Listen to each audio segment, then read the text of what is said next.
Hello बच्चों, नमस्कार। आज हम शुरू करेंगे एनसीईआरटी मैथ क्लास 10th का प्रश्नावली 1.1 का 5वां सवाल। तो सवाल पढ़ते हैं। प्रश्न 5वां है, यूक्लिड विभाजन प्रमेय का प्रयोग करके दर्शाइए कि किसी धनात्मक पूर्णांक का घन 9m प्लस 1 या 9m प्लस 8 के रूप का होता है। तो ये सवाल दिया हुआ है। तो सबसे पहले लिखेंगे हल।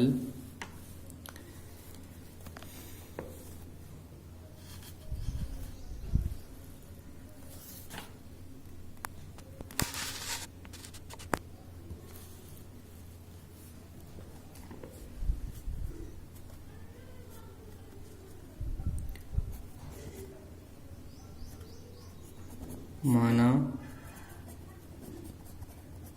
धनात्मक पूर्णांक ए है।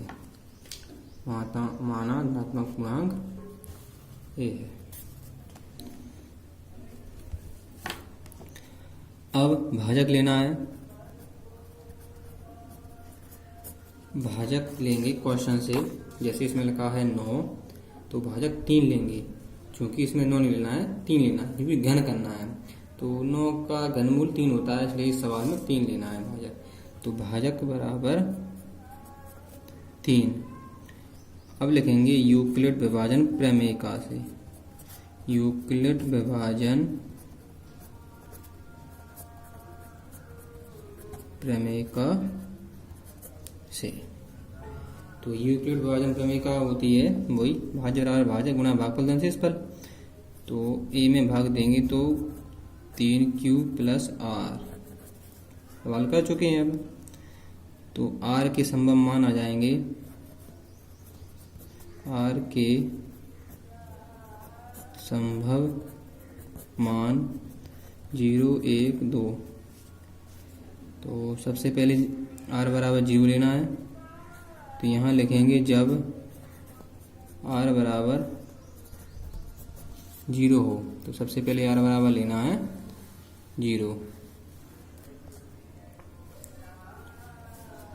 तो ए बराबर 3q और प्लस आर की जगह पे 0 लिखना है। तो प्लस 0 लिखने की कोई ज़रूरत नहीं है, क्योंकि सवाल में लिखा है घन, तो दोनों पक्षों का घन करना पड़ेगा।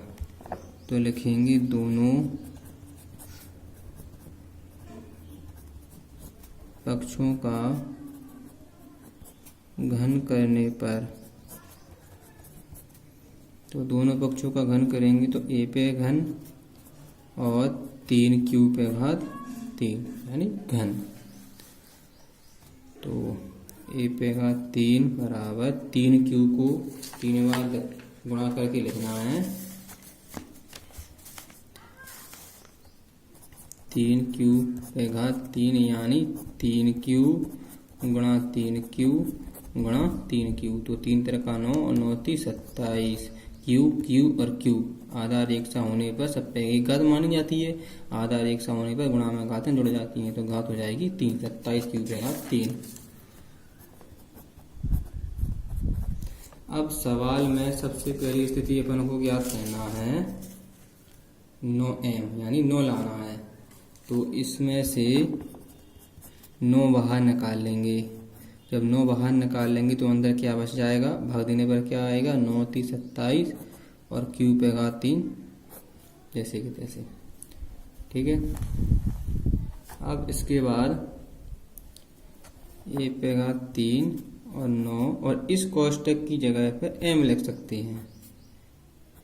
तो m का क्या मान हो जाएगा, m बराबर, ये m लिखा है, m बराबर 3q पे घात 3, ये m का मान हो जाएगा। तो 9m, ये पहली शर्त हो गई। अब जब r बराबर 1 हो, अब r बराबर 1 रखना है। तो a बराबर 3q प्लस r की जगह पर क्या लिखना है, 1। फिर अब करना है दोनों पक्षों का घन करने पर। दोनों पक्षों का घन करने पर।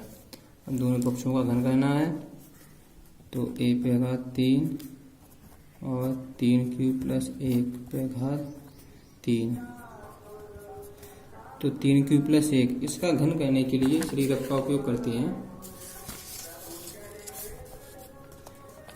3 क्यूब प्लस 1 इसका घन करना है, तो सर्व समका से करेंगे। सर्व समका होती है a प्लस बी घन बराबर होती है a पे घात 3 और 3a स्क्वायर बी और 3ab स्क्वायर प्लस बी पे घात 3 ये होती है। तो a का मान 3 क्यू है, इसलिए 1 की जगह पर 3 क्यू और घात 3। 3 गुणा a की जगह पर 3 क्यू और घात 2, b की जगह पर 1 प्लस 3 कोई चिन्ह नहीं गुणा a की जगह पर 3 क्यू गुणा b की जगह पर 1 पे घात 3 फिर प्लस और b पे घात 3 sorry 3a square 3ab square ये स्क्वायर आएगा b पे घात 3 यानी 1 पे घात 3 ये। चलिए हल करते हैं। तो 3 क्यूब को 3 बार गुणा करके लिखेंगे, 3 3 का 9 और 9 थी 27, 27 क्यूब पे घात 3 प्लस ये 3 3 का 9, 9 हो गए, 9 थी 27 और क्यूब स्क्वायर, यहाँ भी 3 3 का 9 और 9 क्यूब, 1 का स्क्वायर करेंगे तो 1 ही आएगा, गुणा करेंगे तो वही आएगा। तो 3 3 का 9 क्यूब और 1 का घन करेंगे तो 1 ही आएगा। तो 27 क्यूब पे घात 3, 27 क्यूब पे घात 3 प्लस 27 क्यूब स्क्वायर, तो 27 cube square plus 9 cube plus 1। चलिए आगे करते हैं। अब इनमें चूंकि सवाल देख लेंगे, ये 9m पहले सिद्ध कर चुके हैं, अब 9m प्लस 1, तो इनमें से 9 निकालना है और आखिरी में 1 लाना है, वो ऑलरेडी है अपने पास। तो इनमें से सब में से 9 कॉमन निकाल लेंगे, तो अंदर बच जाएगा 9 3 27 और क्यू पे घात 3 जैसे के तैसे, 9 3 27 क्यू स्क्वायर जैसे के तैसे और 9 एकम 9, तो यहाँ आएंगे क्यू कोष्टक बन प्लस 1। तो a पे घात 3 9 इस पूरे कोष्टक की जगह पर m लिख सकते हैं और प्लस 1 जैसे का तैसा लिख देंगे। ये दूसरी शर्त अपने सिद्ध हो गई और यहाँ पर लिख सकते हैं ये पूरा कोष्टक m की जगह पे आ गया। इस पूरे कोष्टक की जगह पे m लिख दिया गया है, तो m का मान ये पूरा कोष्टक हो जाएगा 3 क्यू पे घात 3 plus 3 Q square plus Q, ये पूरा है। अब जब r बराबर 2 हो, अब r की जगह पर 2 लिखना है, तो a बराबर 3 क्यू प्लस 2, तो दोनों पक्षों का घन करने पर दोनों पक्षों का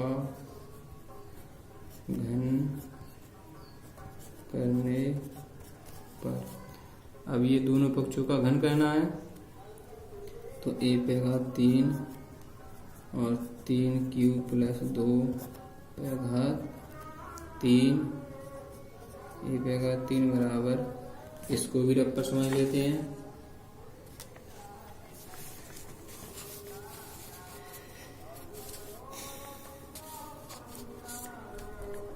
तीन क्यूब प्लस 2 पे घात 3, तो वही सर्वसम का लगाएंगे इसमें भी, a पे घात 3 यानी 3 क्यूब पे घात 3 plus 3a square b, 3a का मान 3 cube 3 square b, 3a square b plus 3a b square, तो सॉरी ये b का मान 2 है तो यहाँ 2 लिखना पड़ेगा, ठीक है। 1 पे घात 3 plus 3a square b, 3a b square यानी 2 पे घात 2, 3a b स्क्वायर, b का मान 2 है प्लस b पे घात 3 यानी 2 पे घात 3। चलिए तो 3 क्यूब को 3 बार गुणा करेंगे, 3 3 का 9, 9 3 27 क्यूब प्लस ये 3 तरह का 9, 9 3 27, 27 दूनी 54 होते हैं। ठीक है, तो 54 क्यूब स्क्वायर प्लस ये देखेंगे इधर, ये 2 दूनी 4 हो गए, 4 तिया 12, 12 ती 36,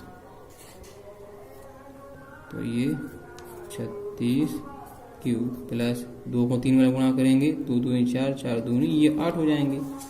तो ये लिख सकते हैं अब 27 क्यूब पे घात 3, तो यहाँ पे लिखेंगे 27 क्यूब पे घात 3 plus 54 cube square, 54 cube square plus 36 cube plus 8। तो अब इसके बाद आगे करेंगे, आगे करने के लिए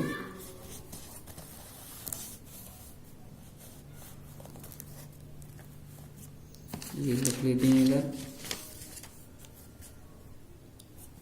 27 क्यूब पे घात 3 plus 54 cube square plus 36 cube plus 8, ये पे घात 3।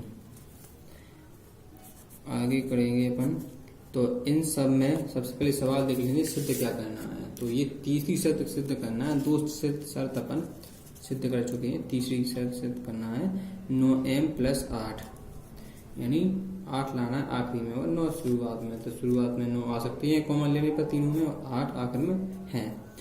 तो यहाँ से 9 कॉमन निकाल लेंगे, भाग देने पर 9 तिया 27, 9 छक 54 क्यूब स्क्वायर और 9 चौको 36 क्यूब, और ये प्लस के 8। चलिए 9 इस पूरे कोष्टक की जगह पे m लिख सकते हैं और प्लस में 8। यहाँ पे कारण दे सकते हैं, m का मान ये पूरा कोष्टक लिख देंगे, 3 क्यूब पे घात 3 plus 6 cube square plus 4 cube, ये m का मान। तो ये तीनों सिद्ध हो चुकी हैं। चलिए मैं आपको अगर चाहो तो इस सवाल का स्क्रीनशॉट ले सकते हो, मैं इसका शुरू बता देता हूँ। ये यहाँ पे ये 5वां सवाल है, तो ये पहला स्क्रीनशॉट, और इसके बाद ये दूसरा, और इसके बाद ये तीसरा, उसके बाद ये चौथा। Thank you.